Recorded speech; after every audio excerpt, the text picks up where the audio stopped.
resposta está na Bíblia, e talvez você nunca tenha percebido. Você já se perguntou por que essas duas nações vivem em tensão constante e agora parecem à beira de uma guerra? A resposta é mais simples do que você imagina, e é isso que vou te contar agora. Mas atenção, não estamos falando do povo em si, estamos falando das raízes espirituais, políticas e proféticas que alimentam esse conflito há séculos. E para entender tudo isso, a gente precisa voltar no tempo. Antes de ser chamada de Irã, essa terra era conhecida como Pérsia. E acredite, ela aparece várias vezes na Bíblia. Foi o rei Ciro da Pérsia quem permitiu que os judeus saíssem do cativeiro da Babilônia e reconstruíssem o templo em Jerusalém. Esdras 1, verso 1 a 4. Ou seja, no início, a relação entre judeus e persas era boa, mas isso mudou. Durante o reinado de outro rei persa chamado Xerxes, ou Assuero, surgiu um homem que queria aniquilar todos os judeus da terra. O nome dele? Hamã. Isso está no livro de Ester. Hamã odiava os judeus, especialmente um deles, Mardoqueu, um homem fiel a Deus que se recusava a se curvar diante de Hamã. Ferido no orgulho,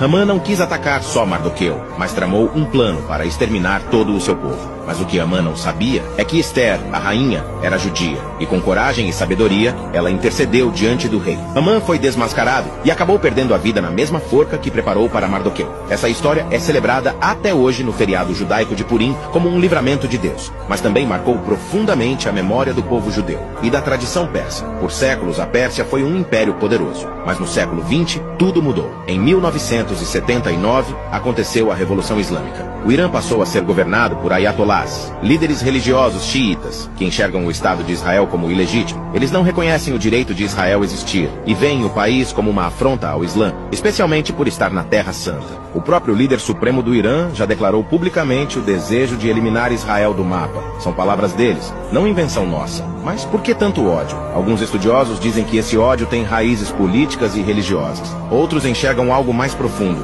espiritual, porque o mesmo espírito que agiu em Hamã é o mesmo que tenta se levantar até hoje para destruir o povo de Deus. Mas assim como no livro de Ester, Deus ainda guarda Israel. E o que a Bíblia diz sobre o futuro? No livro de Ezequiel 38, a Pérsia é mencionada como uma das nações que se levantarão contra Israel nos últimos dias, junto com Gog, Magog e outros povos do norte. A profecia diz que essas nações formarão uma coalizão e virão atacar Israel, mas Deus mesmo intervirá e mostrará ao mundo que ele é o Senhor. Ezequiel 38, 23 diz: Assim, mostrarei a minha grandeza e santidade e me revelarei aos olhos de muitas nações. Então saberão que eu sou o Senhor. O que está acontecendo hoje não é só política, é também espiritual. O conflito entre Israel e Irã não é algo novo. É antigo, profético e aponta para algo maior. Mas isso não deve gerar medo em nós. Deve gerar discernimento. Porque tudo o que a Bíblia previu está se cumprindo diante dos nossos olhos. Se você assistiu até aqui, comente.